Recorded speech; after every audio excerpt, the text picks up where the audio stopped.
Hi students, இந்த வீடியோவில் நம்ம எதிர்காலத்தில் நடக்கிற செயல்களை பற்றி எப்படி சொல்கிறது இங்கிலீஷில் அப்படின்னு கற்றுக்கலாம். நம்ம கடந்த காலத்தில் நம்ம போன வீடியோவில் பார்த்தோம். அதை விட எதிர்காலத்தில் சொல்கிறது ரொம்ப ரொம்ப ஈஸி. இங்கிலீஷில் எல்லாத்துக்கும் வில் அப்படின்னு ஒன்று சேர்த்துக்கணும், அவ்வளோதான்.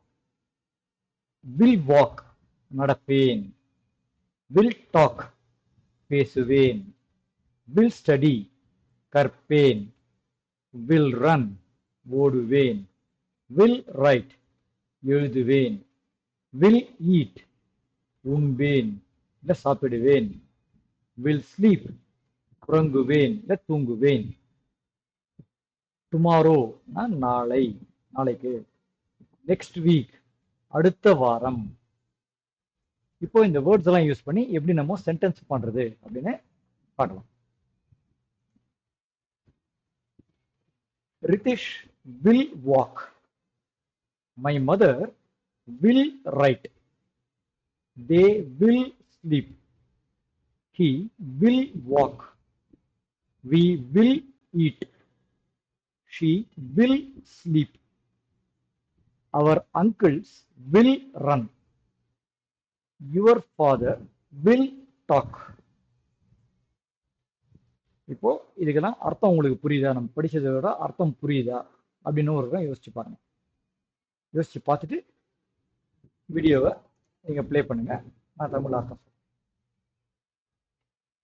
ஓகே, இப்போ இதுக்கு தமிழ் அர்த்தம். ரிதிஷ் நடப்பான். என்னுடைய அம்மா எழுதுவாள் இல்லை எழுதுவார்கள். அவர்கள் தூங்குவார்கள். அவன் நடப்பான். நாங்கள் சாப்பிடுவோம். அவள் தூங்குவாள்.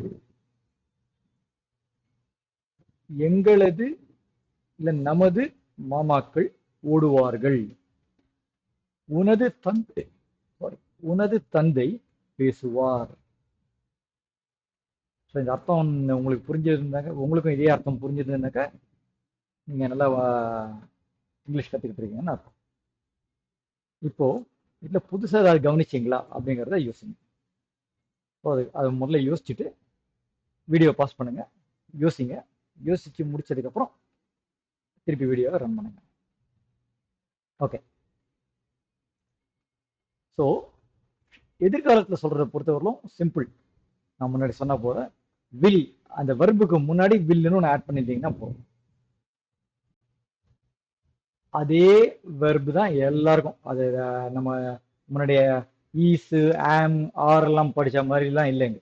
எதிர்காலத்துக்கு எல்லாத்துக்கும் வில்லு தான். நானாக இருந்தாலும் அவனாக இருந்தாலும் வில்லு தான். என்னுடைய அம்மாவாக இருந்தாலும் வில்லு தான். நானாக இருந்தாலும் ஐயா இருந்தாலும் வில்லு தான். I will walk, I will sleep, அப்படிதான் வரும். எல்லாத்துக்கும் வில் தான் எதிர்காலத்தை பொறுத்தவரைக்கும். அண்ட் வெர்புல மாற்றமே கிடையாது, அப்படியே வரும் வெர்பு. ஸோ உங்களுக்கு எதிர்காலத்தில் உண்டான செயல்களை பேசுறது ரொம்ப ஈஸி. இங்கிலீஷில் ஒரு வில்லு போட்டுக்குங்க, அந்த வெர்பை அப்படியே சொல்லுங்க. இங்கு கிடையாது, இல்லை ஸ்பெல்லிங் சேஞ்சு கிடையாது, ஒன்றுமே இல்லை, அப்படியே வரும். ஓகே, இது திருப்பி கேளுங்க. இந்த இங்கிலீஷில் நான் பேசினது திருப்பி ஒரு 2-3 தடவை கேளுங்க. அடுத்த வீடியோவில் சந்திப்போம்.